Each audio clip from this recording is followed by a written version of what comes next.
problem based learning. Menurut Bro Huda dalam M 2014 pada halaman 271 mendefinisikan problem based learning ini sebagai suatu pembelajaran yang diperoleh melalui adanya proses menuju pemahaman akan resolusi suatu permasalahan.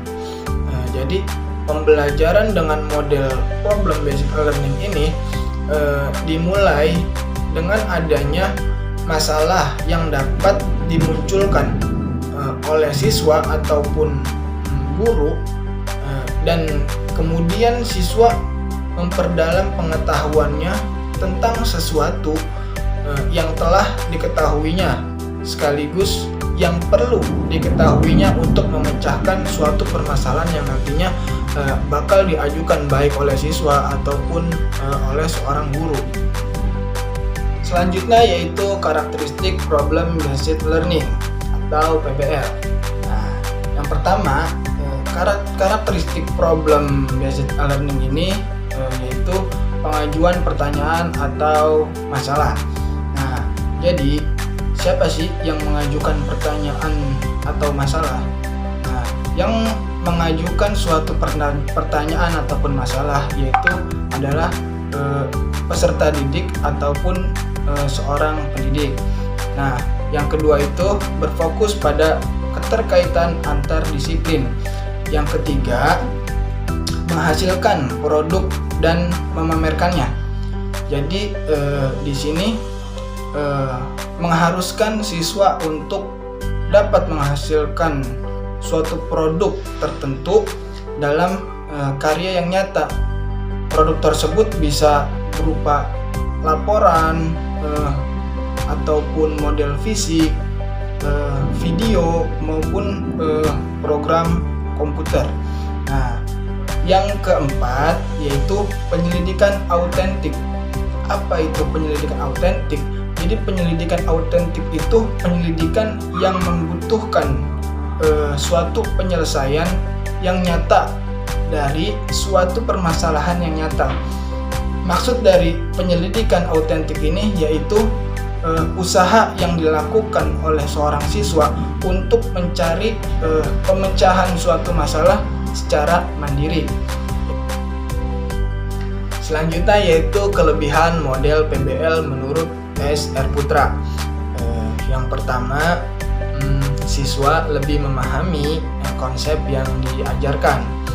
Jadi dengan adanya suatu permasalahan yang nanti bakal diajukan oleh peserta didik ataupun pendidik, dengan begitu materi yang tidak ada hubungannya tidak perlu dipelajari oleh siswa. Jadi hal ini mengurangi beban siswa dalam menghafal atau menyimpan informasi. Nah, yang kedua yaitu menjadikan siswa lebih mandiri ataupun dewasa. Nah, jadi maksud dari menjadikan siswa lebih mandiri dan dewasa ini, jadi siswa dituntut aktif dalam mencari suatu pemecahan atau suatu jawaban dari suatu permasalahan. Contohnya, jadi seorang pendidik memberikan kemandirian kepada siswa dengan memberi contoh.